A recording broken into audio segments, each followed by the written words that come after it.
Students, आपका welcome है। और आज के क्लास में हम लोग रे ऑप्टिक्स स्टडी करेंगे। तो रे ऑप्टिक्स क्या होता है कि it is that branch of optics in which we study about light on the basis of particle nature.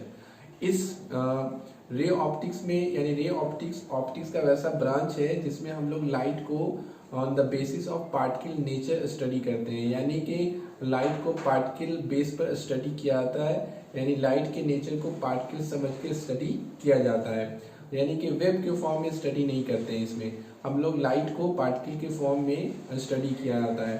तो रे ऑप्टिक्स ये ऑप्टिक्स का वैसा ब्रांच है जिसमें हम लोग लाइट को पार्टिकल नेचर पर स्टडी करते हैं, यानी ये कंसीडर करके चला जाता है कि लाइट का जो नेचर है वो पार्टिकल नेचर है। अब इसमें सबसे पहले हम लोग देखेंगे कि रे ऑफ लाइट क्या होता है। सबसे पहले हम लोग को पढ़ना है रे ऑफ लाइट। तो रे ऑफ लाइट क्या होता है कि the light travelling in a straight line in any direction, किसी भी डायरेक्शन में स्ट्रेट लाइन में ट्रेवल करते हुए लाइट को ही कहा जाता है रे ऑफ लाइट कहते हैं। किसी भी डायरेक्शन में बिल्कुल स्ट्रेट लाइन में अगर कोई लाइट ट्रेवल कर रही है तो इसे ही कहा जाता है रे ऑफ लाइट कहते हैं। जैसे कि यहाँ पे आप फिगर में देख सकते हैं रे ऑफ लाइट का ये फिगर हो गया। इसके बाद हम लोग को पढ़ना है बीम ऑफ लाइट क्या होता है। तो अगर एक से ज़्यादा रे ऑफ लाइट है, यानी the group of rays of light is called beam of light, या फिर आप ये भी कह सकते हैं कि bundle of rays of light is called beam of light. जब एक से ज़्यादा रे ऑफ लाइट, जैसा कि आप फिगर में देख सकते हैं कि एक से ज़्यादा जब रे ऑफ लाइट ट्रेवल कर रही होगी तो इसी को हम लोग कहते हैं बीम ऑफ लाइट, यानी ये रेज ऑफ लाइट का ग्रुप होता है। इसीलिए कहा जाता है कि the group of rays of light is called beam of light, इसी को बीम ऑफ लाइट कहा जाता है। अब इसमें इसके आगे हम लोग को स्टडी करना होता है कि ट्रांसपेरेंट मीडियम क्या होता है। देखिए, मीडियम, ट्रांसपेरेंट मीडियम वैसा मीडियम होता है जिसमें लाइट इजीली पास कर जाती है। वैसा मीडियम जिसमें लाइट इजीली पास कर जाती है वैसे मीडियम को कहा जाता है ट्रांसपेरेंट मीडियम। जैसे एग्जांपल में अगर हम लोग देखते हैं तो इसमें गिलास हो जाएगा, यानी कि जैसे आप यहाँ देख सकते हैं कि ये कोई गिलास है, तो गिलास में लाइट इजीली पास कर जाती है, इधर से इधर लाइट इजीली पास कर जाती है। तो गिलास is an example of transparent medium. इसी तरीके से दूसरा एग्जांपल एयर। तो एयर में भी क्या होती है, लाइट इजीली पास कर जाती है। और इसी तरह से वाटर भी क्या है, this is also the example of transparent medium, ये भी ट्रांसपेरेंट मीडियम का एग्जाम्पल है। तो ट्रांसपेरेंट मीडियम वैसा मीडियम होता है जिसमें लाइट इजीली पास कर जाती है। उसके बाद दूसरा मीडियम हमें पढ़ना है ओपेक मीडियम क्या होता है। तो ओपेक मीडियम वैसा मीडियम होता है जिसमें लाइट पास नहीं कर पाती है। वैसा मीडियम जिसमें लाइट पास नहीं कर पाती है तो वैसे मीडियम को कहा जाता है ओपेक मीडियम कहते हैं। फॉर एग्जांपल जैसे वुड, यानी वुड से लाइट पास नहीं कर पाती है। इसी तरह से आयरन भी है तो उससे भी लाइट पास नहीं कर पाती है। इसी तरह से स्टोन से भी लाइट पास नहीं करती है। तो ऐसा मीडियम जिससे लाइट पास नहीं करती है तो वैसे मीडियम को कहा जाता है ओपेक मीडियम कहते हैं। इसके बाद हम लोग को तीसरा पढ़ना है ट्रांसलूसेंट मीडियम क्या होता है। तो ट्रांसलूसेंट मीडियम वैसे मीडियम को कहा जाता है जिसमें से लाइट का कुछ पार्ट पास कर पाता है, यानी पूरा लाइट उससे पास नहीं कर पाता है। वैसा मीडियम जिससे लाइट का कुछ पार्ट पास करता है, यानी थोड़ा लाइट उससे पास करता है, पूरा लाइट उससे पास नहीं कर पाता है, तो वैसे मीडियम को हम लोग कहते हैं ट्रांसलूसेंट मीडियम। इसका एग्जाम्पल क्या होगा, तो जैसे ग्राउंड गिलास किसे कहते हैं, घिसा हुआ कांच कहते हैं। जैसे ये कांच है, अब इसी को अगर हम कहीं पर ग्राउंड कर दें यानी घिस दें, कहीं पर अगर घिस दें तो फिर अगर ये ग्राउंड ग्लास हो गया, घिसा हुआ कांच हो जाएगा, तो फिर जब इससे लाइट को पास किया जाएगा तो पूरा लाइट पास नहीं कर पाता है, लाइट का कुछ भाग पार कर पाता है। तो ground glass is an example of translucent medium. इसी तरीके से ऑयली पेज अगर कोई पेज पर अगर कोई ऑयल डाल दे, थोड़ा सा ऑयल डाल दे और उससे लाइट को पास कराया जाता है तो वहां से भी क्या होता है, लाइट पास तो करता है लेकिन पूरा पास नहीं कर पाता है, कुछ पार्ट उसका पास कर पाता है। तो ग्राउंड ग्लास और इसी तरह से ऑयली पेज हो गया, इसी तरह से फॉग कुहासा।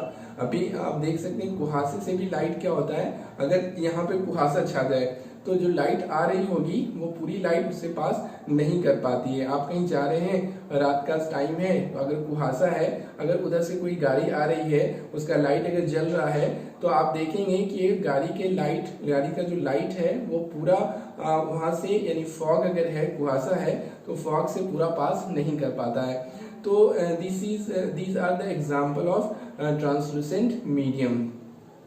उसके बाद आगे हम लोग को पढ़ना है कि व्हाट इज मिरर। मिरर क्या होता है? तो मिरर गिलास का बना हुआ वैसा ऑब्जेक्ट होता है जिसके एक सरफेस को पॉलिश कर दिया जाता है। गिलास का बना हुआ वैसा ऑब्जेक्ट जिसके एक सरफेस को पॉलिश कर दिया जाता है, तो वैसे ऑब्जेक्ट्स को कहा जाता है मिरर। एक सरफेस को, जैसे यही गिलास का ऑब्जेक्ट है, अगर इसका दो सरफेस है, एक देख सकते हैं कि इधर सरफेस है और दूसरा ये वाला सरफेस है, तो अगर इसका एक सरफेस को पॉलिश कर दिया जाए तो ये मिरर बन जाएगा।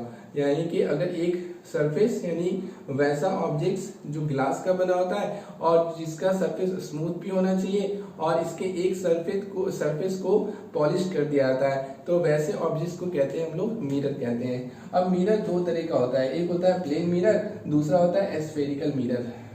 तो प्लेन मिरर क्या होता है? तो वैसा मिरर जिसका सरफेस प्लेन होता है, वैसा मिरर जिसका सरफेस प्लेन होता है और उसके एक सरफेस को पॉलिश कर दिया जाता है, तो वैसे मिरर को हम लोग कहते हैं प्लेन मिरर। जैसे इसको प्लेन मिरर बनाया जा सकता है। यहाँ पर है इसका, देखो इसका सरफेस बिल्कुल प्लेन है और अगर इसके एक सरफेस को अगर यहाँ पर क्या किया जाए, पॉलिश कर दिया जाए, पेंट कर दिया जाए, तो फिर ये क्या बनेगा? प्लेन मिरर बन जाएगा, है ना। प्लेन मिरर का अगर आप फिगर देखना चाहते हैं तो देखिए, प्लेन मिरर को अगर आप ऐसे देखेंगे, यानी बिल्कुल सामने से देखेंगे, अगर यहाँ पे सरफेस का ये वाला पॉलिश्ड सरफेस है, तो अगर आप सामने से बिल्कुल देखेंगे तो ये इस तरह से दिखाई देगा।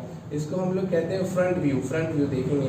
और अगर इसी को ऐसे रख दिया जाए अगर यहाँ पे ऐसे रख देते हैं तो आपको ये दोनों सरफेस नहीं दिखाई देगा, बल्कि ये वाला सरफेस दिखाई देगा, बस यहाँ पर एक लाइन टाइप का दिखाई देगा। ठीक है, जैसे इसी को प्लेन मिरर को यहाँ पे ड्रॉ किया गया है। तो this is the figure of plane mirror. ये प्लेन मिरर का फिगर हो गया और इसमें एक सरफेस पॉलिश किया होता है, तो जो सरफेस पॉलिश किया होगा उसका यहाँ पर इस तरह से इंडिकेट किया जाता है।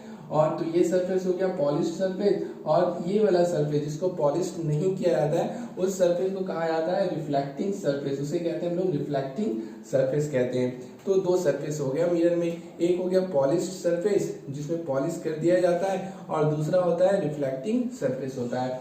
अब ये तो हो गया प्लेन मिरर का फिगर। उसके बाद स्फेरिकल मिरर वैसा मिरर होता है जिसका सरफेस थोड़ा कर्व होता है, जिसका सरफेस कर्व होता है, तो वैसे मिरर को हम लोग कहते हैं स्फेरिकल मिरर। अब स्फेरिकल मिरर दो तरह का होता है। There are two types of spherical mirror, जिसमें एक को कहा जाता है कॉनकेव मिरर और दूसरा जो होता है वो होता है कॉन्वेक्स मिरर होता है। तो कॉनकेव मिरर वैसा स्फेरिकल मिरर होता है जिसका आउटर सरफेस पॉलिश किया होता है, ये उसका आउटर सरफेस है। यानी अगर आप सोचिए तो यहाँ से एक पूरा स्फेयर बनेगा, ये पूरा स्फेयर इस तरह से बनेगा। अब स्फेयर का ये अंदर का सरफेस हो गया और ये उसका आउटर सरफेस हो गया।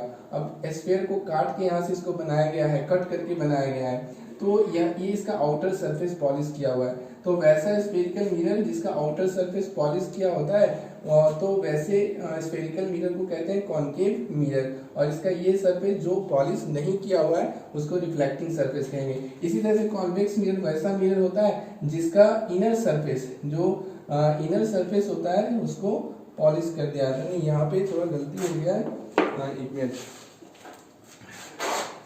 ये नहीं होगा, ये वाला होगा इसका। यानी कि कॉन्वेक्स मिरर का इनर सरफेस क्या होता है? पॉलिश्ड होता है।